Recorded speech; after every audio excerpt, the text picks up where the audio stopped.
Hi everybody. In this problem we're going to calculate the electric potential at this point P due to a line of charge of length L and total charge Q, and we'll assume that the charge Q is uniformly distributed over this length L. Okay, so we're going to do this two different ways. The first way, I'm going to take the origin, the x equals 0 location, at the left end of the rod and set up the integral for this calculation. The second way, I'm going to take the origin here, at this point here, A to the left of the left end of the rod. That'll be my x equals 0 location. We'll set up integrals for the electric potential. I'll show that those two integral expressions, though they look different, are equivalent. Okay, so here we go. First, starting with the origin here at the left end of the rod. What we need to do to calculate the electric potential at this point P is to find the contributions to the electric potential from that point P from, say, a little bitty dq, a representative dq. Now this little bitty bit of charge dq, a whole bunch of them will make up this total charge q, but I just want to represent all of them with one representative sample right here. So I'll just pick this right here, dq. Now, the amount of charge dq in this little bitty bit of length will be the charge per unit length multiplied by the little bitty length. So dq will be q over L dx. So that's part of the trick. I want to represent everything in this expression, in this problem, in terms of my variable of integration, which will be x. Okay, so my dq is represented in terms of dx. That dq is located x from the left end of the rod, so there's my variable of integration. Now, to find each little bitty bit of charge dq, we'll make a contribution to the electric potential at point P, we'll call it dV, in the amount k dq over r, where r, this is crucial, is the distance, straight line distance from the dq to the point where you want to know the electric potential. So now, as I look at different dq's, I'd have different x's and different r's, but they're all going to be related by this diagram I draw here. So I need to get this r in terms of my variable of integration x. So I can use the Pythagorean theorem. The square root of this length will be the square root of the sums of the squares of that length and that length. So here we go, putting that in terms of Pythagorean theorem. R will be the square root of this length squared, which will be a plus x, plus this length squared, and then square root for the Pythagorean theorem.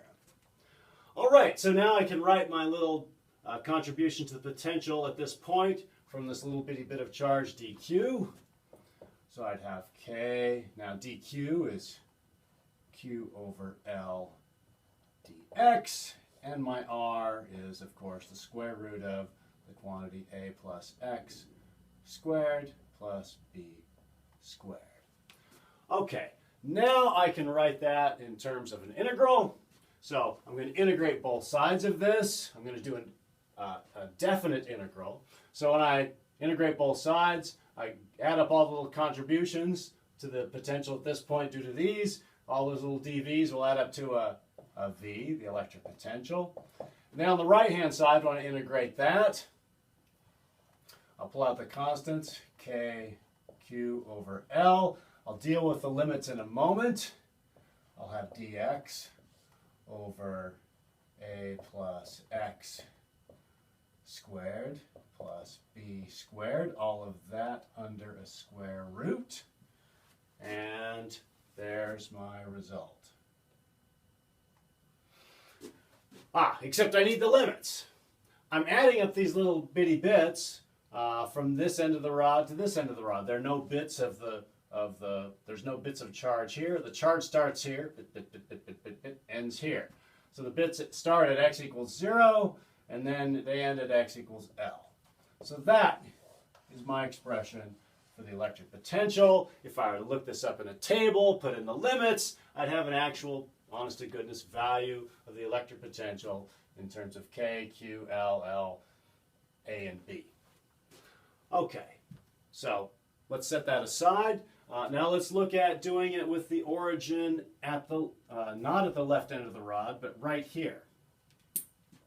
So with that, I now need to write everything in terms of some variable of integration, which I'm still going to use as x. But now, x, x equals 0 is here, so it's this length here. That's my x. So now when I go from my little bitty bit of charge to point P, that's what I need for my R in this expression for the contribution to the electric potential from some bitty bit of charge. I need this length R from the bitty bit of charge to the point P where I want to know the electric potential. That's now just going to be this length squared plus this length squared, square root, Pythagorean theorem. Now, this little length, this little dimension, the width of the bitty bit of charge is still dx. So the amount of charge in length dx will still be the charge per unit length, q over L times dx. So my dq is still q over L dx. That doesn't change. So now I've got, for my contribution to the electric potential at this point P, due to this little bitty bit of charge, I'll have k q over L dx over r, but now my r is different. It's not this. I mean, physically it's the same length, but I'm representing it differently. I'm representing it as x squared plus b squared, because now, with my origin at the left end, x is this full length here. Sorry, not at the left end, but a to the left of the left end of the rod. So with my origin here, this full length here is x.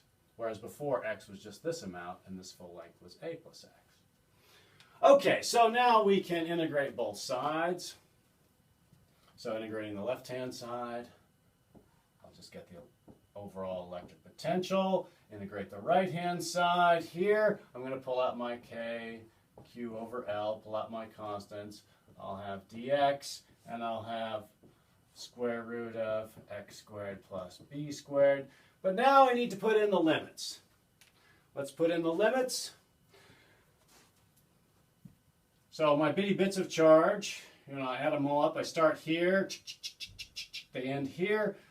They don't start over here. I can't start at x equals L for my integral, x equals 0 for my integral. There's no bitty bits of charge between x equals 0 and x equals a. The bitty bits of charge start at x equals a. So I start at a and go out to here, which will be a plus L. And this limit will be a plus L because if the length of the rod, or the charged rod, is L, and I'm a here, a, and then another L will put me at x equals a plus L.